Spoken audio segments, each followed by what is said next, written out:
ঝালকাঠির কাঠালিয়ায় UNO cup ফুটবলে পিরোজপুরের মঠবাড়িয়া ইনান এক্সপ্রেস একাদশ চ্যাম্পিয়ন।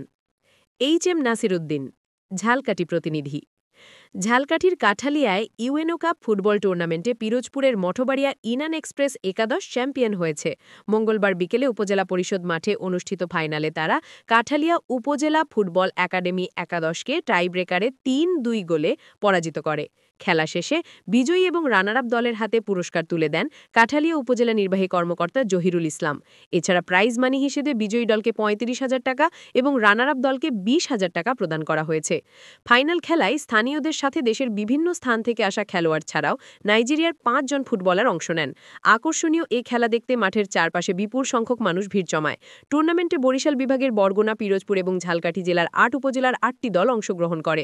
পুরস্কার বিতরণ উপলক্ষে আয়োজিত অনুষ্ঠানে অন্যান্যদের মধ্যে উপস্থিত ছিলেন কাঠালিয়া থানার ভারপ্রাপ্ত কর্মকর্তা মোংচেন লা, উপজেলা স্বাস্থ্য ও পরিবার পরিকল্পনা কর্মকর্তা তাপস কুমার তালুকদার, উপজেলা যুব উন্নয়ন কর্মকর্তা কামরুল ইসলাম, উপজেলা কৃষি কর্মকর্তা ফাতেমা ইসলাম, কাঠালিয়া প্রেস ক্লাবের সভাপতি মাসুদুল আলম প্রমুখ। স্থানীয় ক্রীড়া সংস্থার সহযোগিতায় কাঠালিয়া উপজেলা প্রশাসন এই টুর্নামেন্টের আয়োজন করে।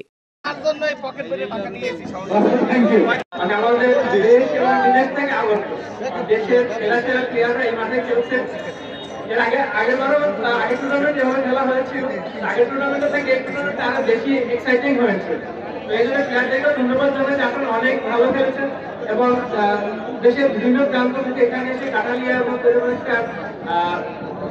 কি বলা যায় যে অজপাড়া গাই বলা যায়, মানে দুর্গম একটা এলাকায় এসে আপনারা যে পারফরমেন্স দেখিয়েছেন এই জন্য প্লেয়ারদেরকে অনেক অনেক ধন্যবাদ জানাই। ধন্যবাদ আমাদের ইউনো মহোদয়কে ধন্যবাদ এবং সবাইকে আন্তরিক ধন্যবাদ জানাই। অনুষ্ঠিত হয়েছিল সেই অনুষ্ঠানে আজকের সমাপনী অনুষ্ঠানে আমরা ইতিমধ্যেই সুন্দরভাবে মঠবাড়ি এবং কাঠালিয়ার মধ্যে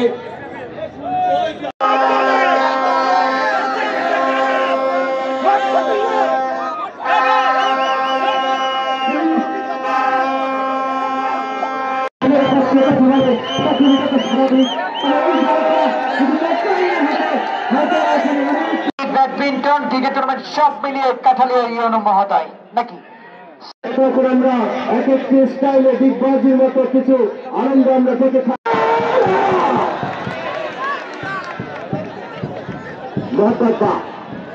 নাম্বার 7 চমৎকার শাবাশ মাঠে দেখা যাক আবারও সেই আক্রমণের চেষ্টা করছে মোহাম্মদ সজল যাচ্ছে নাম্বার 2 সহজলাল আর যেটি নাম্বার 6 নাম্বার হলো না কারাকারি চলছে আবারও সেই 11 নম্বর ফরেন বিক্রো ব্যাকওয়ার্ড পাস রাসেল কিন্তু না মহেন্দ্র খান শিবন আর ধন্যবাদ এর সাথে সাথে কিন্তু গোলাম মোস্তফার বাসির